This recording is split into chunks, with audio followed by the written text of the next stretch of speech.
ಶಿವನ ಹಣೆಯ ಮೇಲಿರೋ ಆ ಮೂರನೇ ಕಣ್ಣು ಅದನ್ನ ನೋಡಿದ್ರೆ ಸಾಕು ಎಂಥವರಿಗಾದ್ರೂ ಒಂದು ಕುತೂಹಲ ಮೂಡುತ್ತೆ ಅಲ್ಲ. ಅದು ಸುಮ್ನೆ ಒಂದು ಚಿತ್ರ ಅಲ್ಲ, ಅದರ ಹಿಂದೆ ಒಂದು ಇಡೀ ಬ್ರಹ್ಮಾಂಡವನ್ನೇ ಬದಲಾಯಿಸಿದ ಕಥೆ ಇದೆ. ಜ್ಞಾನ, ಶಕ್ತಿ ಮತ್ತೆ ಪ್ರೀತಿಯ ಆ ಕಥೆಯನ್ನ ಇವತ್ತು ಒಟ್ಟಿಗೆ ಬಿಚ್ಚಿಡೋಣ. ಹಾಗಾದ್ರೆ ಶಿವನಿಗೆ ಆ ಮೂರನೇ ಕಣ್ಣು ಬಂದಿದ್ದು ಹೀಗೆ? ಅದೊಂದು ವಿನಾಶದ ಸಂಕೇತನ ಅಥವಾ ಅದ್ಭುತ ಜ್ಞಾನದ ಪ್ರತೀಕನ? ಈ ಪ್ರಶ್ನೆಗೆ ಉತ್ತರ ಬೇಕು ಅಂದ್ರೆ ನಾವು ಕೈಲಾಸ ಪರ್ವತಕ್ಕೆ ಹೋಗ್ಬೇಕು.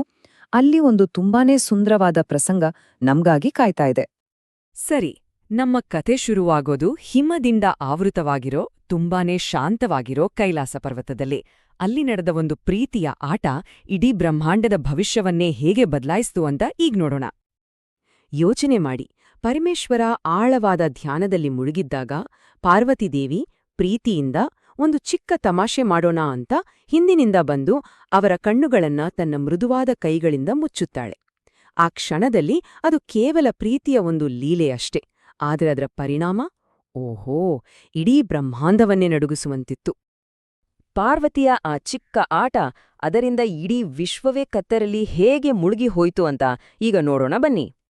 ಪುರಾಣದ ಪ್ರಕಾರ ಶಿವನ ಬಲಗಣ್ಣು ಸೂರ್ಯ, ಎಡಗಣ್ಣು ಚಂದ್ರ, ಅಂದ್ರೆ ಇಡೀ ಬ್ರಹ್ಮಾಂಡಕ್ಕೆ ಬೆಳಕು ಕೊಡುವ ಶಕ್ತಿಗಳೇ ಅವು.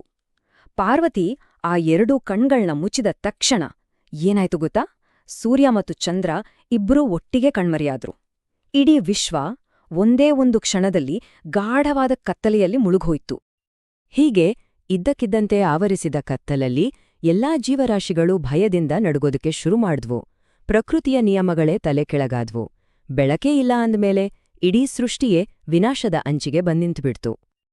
ಇಡೀ ಬ್ರಹ್ಮಾಂಡವೇ ಹೀಗೆ ಸಂಕಷ್ಟದಲ್ಲಿಂದಾಗ ಆ ಕತ್ತಲನ್ನ ಭೇದಿಸಲು ಒಂದು ಅದ್ಭುತವಾದ ಶಕ್ತಿ ಉದಯವಾಯಿತು.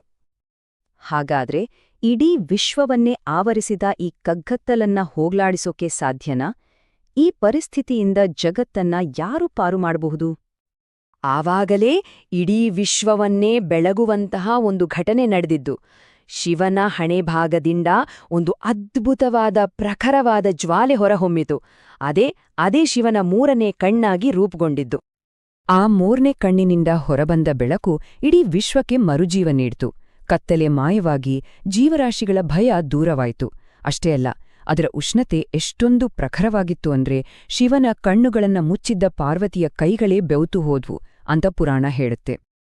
ನೋಡಿ, ಈ ಕಥೆ ಕೇವಲ ಒಂದು ಘಟನೆ ಅಷ್ಟೇ ಅಲ್ಲ. ಇದರ ಹಿಂದೆ ತುಂಬಾನೇ ಆಳವಾದ ಸಾಂಕೇತಿಕ ಅರ್ಥಗಳಿವೆ. ಈಗ ನಾವು ಆ ದಿವ್ಯ ನೇತ್ರದ ಸಂಕೇತಗಳು ಏನು ಅಂತ ತಿಳಿಯೋಣ. ಇದರ ಅರ್ಥ ಏನು ಗೊತ್ತಾ? ಇಲ್ಲಿ ಪಾರ್ವತಿ ಕಣ್ಣು ಮುಚ್ಚಿದು ಕೇವಲ ಹೊರಗಿನ ಕತ್ತಲೆಗೆ ಕಾರಣವಾಗಿಲ್ಲ. ಅದು ಅಜ್ಞಾನ ಅನ್ನೋ ಕತ್ತಲೆಯ ಸಂಕೇತ.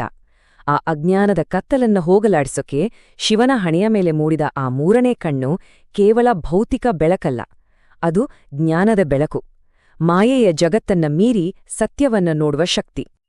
ಹೌದು, ಈ ಮೂರನೇ ಕಣ್ಣು ಶಿವನಿಗೆ ತ್ರಿಕಾಲ ಜ್ಞಾನವನ್ನ ಕೊಡ್ತು. ಅಂದ್ರೆ ಭೂತಕಾಲ, ವರ್ತಮಾನಕಾಲ ಮತ್ತೆ ಭವಿಷ್ಯತ್ಕಾಲ, ಈ ಮೂರೂ ಕಾಲಗಳನ್ನ ಒಟ್ಟಿಗೆ ಸ್ಪಷ್ಟವಾಗಿ ಗ್ರಹಿಸುವಂತಹ ಅಪಾರ ಶಕ್ತಿ.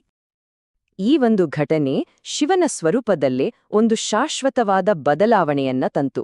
ಆತ ಲೋಚನನಿಂದ ತ್ರಿಲೋಚನನಾಗಿ ಹೇಗೆ ಬದಲಾದ ಅಂತ ನೋಡೋಣ ಬನ್ನಿ.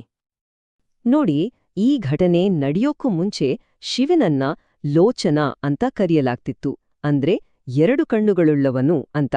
ಆದ್ರೆ ಮೂರನೇ ಕಣ್ಣು ಬಂದ ನಂತರ ಆತ ತ್ರಿಲೋಚನ ಅಂದ್ರೆ ಮೂರು ಕಣ್ಣುಳ್ಳವನು ಮತ್ತು ಫಾಲನೇತ್ರ ಅಂದ್ರೆ ಹಣೆಗಣ್ಣುಳ್ಳವನು ಅಂತ ಪ್ರಸಿದ್ಧನಾದ. ಹಾಗಾದ್ರೆ ಒಮ್ಮೆ ನೆನಪು ಮಾಡ್ಕೊಳ್ಳೋಣ. ಧ್ಯಾನಸ್ಥನಾಗಿದ್ದ ಲೋಚನ, ಪಾರ್ವತಿಯ ಪ್ರೀತಿಯ ಲೀಲೆ, ಮೂರನೇ ಕಣ್ಣಿನ ಅದ್ಭುತ ಉದಯ ಮತ್ತು ಕೊನೆಗೆ ತ್ರಿಲೋಚನನಾಗಿ ಶಿವನ ಪರಿವರ್ತನೆ, ಇದೇ ನೋಡಿ ಆ ದಿವ್ಯವಾದ ಕಥೆ. ನೋಡಿ, ಈ ಪೌರಾಣಿಕ ಕಥೆ ನಮ್ಗೆ ಒಂದು ವಿಷಯವನ್ನ ಸ್ಪಷ್ಟವಾಗಿ ನೆನಪಿಸುತ್ತೆ. ಜ್ಞಾನದ ಬೆಳಕಿಗೆ ಯಾವುದೇ ಅಜ್ಞಾನದ ಕತ್ತಲೆಯನ್ನ ಹೋಗಲಾಡಿಸೋ ಶಕ್ತಿ ಇದೆ. ಹಾಗಾದ್ರೆ ನಮ್ಮ ಇವತ್ತಿನ ಜೀವನದಲ್ಲಿ ಇರುವಂಥ ಯಾವ ಕತ್ತಲೆಯನ್ನ ನಮ್ಮೊಳಗಿನ ಜ್ಞಾನದ ಬೆಳಕು ಅಳಿಸಿ ಹಾಕಬಹುದು? ಸ್ವಲ್ಪ ಯೋಚನೆ ಮಾಡಿ.